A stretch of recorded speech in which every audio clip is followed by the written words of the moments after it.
देखिए साहब, पत्रकारिता तो पूरे हिंदुस्तान में है, बल्कि पूरे हिंदुस्तान में पूरी दुनिया में है। और जो भी पत्रकारों के साथ में जो भी समस्याएं आएंगी उनको जिस तरह से भी सॉल्व किया जाएगा, जिस तरह से भी उठाया जाएगा, उनको चाहे राजनीतिक तौर पर हमें उनकी सहायता करनी पड़े, चाहे प्रशासनिक तौर पर उनकी सहायता करनी पड़े, चाहे उनके लिए हम धरना प्रदर्शन करना, आंदोलन करना पड़े, उन सब के लिए मीडिया काउंसिल ऑफ इंडिया हमेशा संघर्ष करेगा। इस समय से चल रही है आपकी मीडिया काउंसिल ऑफ इंडिया का गठन 2 अप्रैल 2012 को हुआ था, लेकिन किसी कारणवश इसको हम नहीं चला पाए थे। लेकिन अब 3 साल से ये लगातार चल रही है। पिछले 3 साल में कितने पत्रकारों को अब तक आप न्याय दिला चुके हैं, कौन कौन से जिले थे? अभी कोई ऐसा प्रोग्राम तो नहीं कर पाए हैं, लेकिन अब जिलों का नाम अगर मैं लेने जाऊंगा तो मुझे अपना शायद दिमागी जोर डालना पड़ेगा, लेकिन लगभग मैं इतना कह सकता हूँ कि 25% हिंदुस्तान में जो हमारी टीम पहुँचने का सवाल नहीं है मेरा सर, मैंने ये जानना था अब तक 3 साल में, पिछले 3 साल में आप कितने पत्रकारों को न्याय दिला चुके हैं? अभी तो हम अपनी टीम का गठन करते हैं। जब टीम का गठन हो जाएगा उसके बाद तो हम आगे बढ़ेंगे। टीम के गठन के बाद जैसे कि पत्रकारों की सुरक्षा के लिए बहुत सारे संगठन हैं, वो अपने अपने दावे करते हैं। आपका संगठन उन संगठनों से कितना अलग होगा और किस तरह से सहायता करेंगे? हमारा संगठन उन सबसे इस तरह से अलग होगा कि अगर मान लीजिए किसी के ऊपर तो मुकदमा भी हो जाता पत्रकार के ऊपर, तो उसकी हर तरह से सहायता की जाए। उनके मुकदमे लड़े जाएंगे, उनकी आवाज़ को उठाया जाए। आपने अपनी योजनाएं क्या रखी हैं कि राज्य सरकार, भारत सरकार से किस योजनाओं के तहत पत्रकारों को अधिकार दिलाएंगे?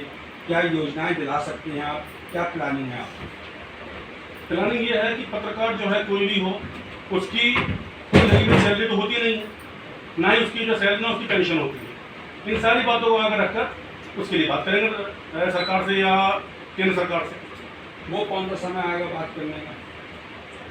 थोड़ा सा भी संगठन और बढ़ जाए उसके बाद इस मुद्दे पर बात करेंगे। जबकि अभी संगठन थोड़ा सा कमजोर है। संगठन किस तरह से कमजोर है? संगठन इस तरह से कमजोर है कि राजस्थान में भी हमारे पास सिर्फ एक जिलाध्यक्ष है अलवर से, और हरियाणा से हमारे पास सिर्फ एक जिलाध्यक्ष है। बाकी दिल्ली में टीम मजबूत है हमारी, दिल्ली में टीम अपना काम कर रही है। मेरठ में टीम मजबूत है, मेरठ में टीम अपना काम कर रही है। बाकी महाराष्ट्र वगैरह हमने अभी शुरू किए हैं। अगर किसी पत्रकार का मुकदमा हो जाता है, मुकदमा लड़ने की तो आप बात कर रहे हैं जी, लेकिन पीड़ित पत्रकार के परिवार की सहायता के लिए क्या करेंगे? सरकार से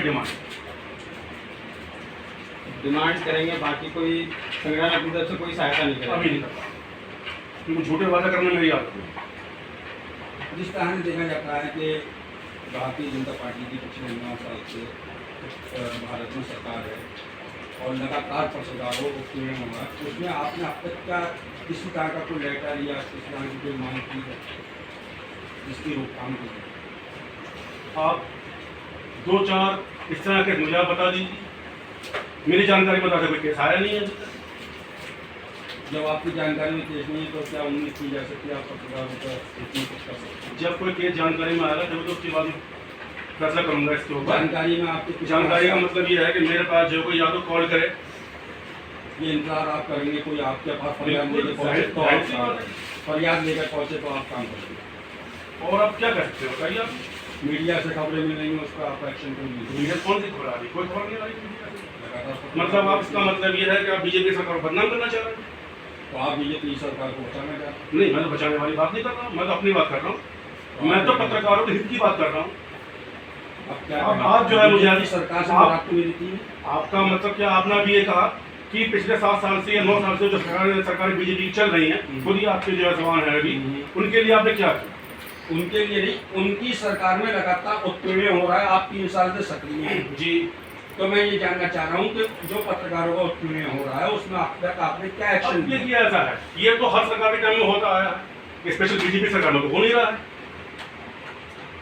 मैं वही आपको जवाब दे आपने रहा हूँ। उसका जवाब मुझे ये दिया कि आपके पास कोई फरियाद लेकर जाएगा जब आप पत्रकार महोदय, मैं आपको वही जवाब दे रहा तो हूँ। ये जो आपका पत्रकार संगठन बना हुआ है, ये राजनीतिक है या समाज सेवी संगठन है? मैंने अभी आपसे यही अर्ज किया है कि अभी तक तो ये नॉन पॉलिटिकल है। मैं खुद कहाँ पर हूँ कहाँ पर नहीं हूँ ये बात की बात है, लेकिन अभी तक ऐसा कोई टारगेट नहीं है। दूसरी बात, जो इसमें आप ये देख रहे हैं मेरे पद, इसमें कोई भी पद बीजेपी का नहीं। भारतीय मीर आरी पसमानदा मुस्लिम संगठन ये पसमानदा के लिए काम कर रहा है, और मुस्लिम राष्ट्रीय मंच जो कि आरएसएस का एक हिस्सा है, उससे जुड़ा हुआ हूं। पसमानदा जो समाज है बनाया हुआ, ये भारतीय जनता पार्टी की अभी थोड़े ही समय की देन है, जो पसमानदा समाज को लेके ये 2024 के इलेक्शन भी लड़ने को तैयार हैं। आप कह रहे हैं किसी भारतीय जनता पार्टी से आप नहीं जुड़े हुए हैं। पसमानदा समाज से आप जुड़े हैं, एक तरह से वो भारतीय जनता पार्टी का मौजूदा सरकार का प्रचार प्रसार कर रही है, इधर आप पत्रकारों की बात करते हैं, तो दो नाव में कैसे सफर करें? एक तरह से है नहीं, एक तरह से आप बात समझिए, है नहीं, एक तरह से कोई भी सरकार, चाहे सरकार कांग्रेस की रही हो, चाहे बसपा की रही हो, चाहे समाजवादी की रही हो, चाहे सरकार किसी की रही हो, किसी ने भी आज तक पसमानदा के हित के लिए बात नहीं की। पसमानदा है क्या, पहले ऐसा थोड़ा स्पष्ट कर। हिंदुस्तान में 172 बरादरी मुसलमानों में है, जिसमें 4 बरादरी जो है वो अपने आप को हाईकास्ट कहती हैं, 168 बरादरी पत्रकार उसमें पसमानदा में आते हैं। जिस तरह से आप पसमानदा की बात करते हैं और जिस मज़हब से आप ताल्लुक़ रखते हैं, मज़हब इस्लाम से जी, तो इस्लाम में एक नमाज, एक कुरान, एक कलमा, तो आप फिर बंटवारा क्यों? इसका जवाब थोड़ा तर्क हो सकता है, इसका जवाब थोड़ा तर्क हो सकता है। वो बंटवारा इसलिए कि अगर हमारी पूर्ववर्ती सरकारों ने मुसलमानों के साथ जुल्म न किए होते और जो हमारी हाईकास्ट बरादरियाँ हैं उन्होंने हमें बराबरी का हक दिया होता, तो शायद मैं समझता पसमानदा बनाने की जरूरत ही ना। बराबरी का हक पूरा समझाइए, बराबरी का हक कैसे चाहिए, क्या ज्यादतियाँ हुई है पसमानदा समाज के साथ? बहुत सारी बातें, एक बात नहीं बता सकता हूँ आपको। एक बात में मैं इसको डिफाइन नहीं कर सकता।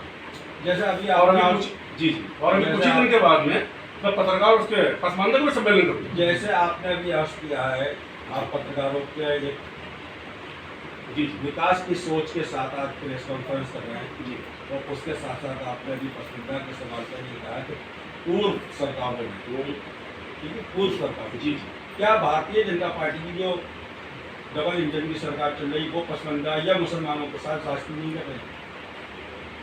अब आपके सवाल क्वेश्चन जो है ये आपका खुद धार्मिक हो गया।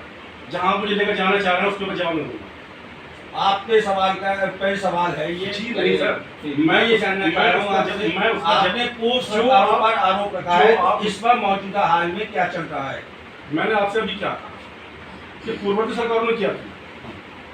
मुरादाबाद तो आपको याद होगा, हाशिमपुरा याद होगा, मेरठ याद होगा, क्या याद नहीं है आपको? ये जरूरी है कि जो उनके मुकाबले जी जरूरी भी नहीं, जी जरूरी भी नहीं है। सरकारों भैया ये देखिए, जब से 2017 से योगी जी की सरकार उत्तर प्रदेश में बनी है, जब से कितने दंगे हुए। पिछली सरकारों की नाकामी इस समय गिनाने से क्या इस सरकार को कोई फायदा, या मुसलमानों के साथ जो जाति हो रही है उसके ऊपर कोई मुसलमान ये माना जा सकता आप है? कैसे कह रहे हैं समय जास्ती हो रही है? देखिए ये माना जा सकता है कि इसका आप मतलब पत्रकारों सवाल मान्यवर पत्रकार महोदय से अभी किया जो था, वादे में हुआ उसको आप क्या करेंगे? दो तरफा राइट, एक तरफा तो नहीं है। नई दो से आप एक तरफा दिखाना परंपरा चाह रहे हैं। नई परंपरा डालना दोनों तरफ हो गया। नई परंपरा नया रोड ढूंढने की तलाश की गई है, पक्ष में कहीं ना कहीं बर्दाश्त तो करना चाहिए आदमी को। बर्दाश्त करनी चाहिए। ये माना जा सकता है कि आप पत्रकारों के कंधे पर रख के बीजेपी सरकार का प्रचार प्रसार करते हैं। फिलहाल अभी तो कुछ नहीं कर सकता हूँ। आप ही के अल्फाज जी ठीक है।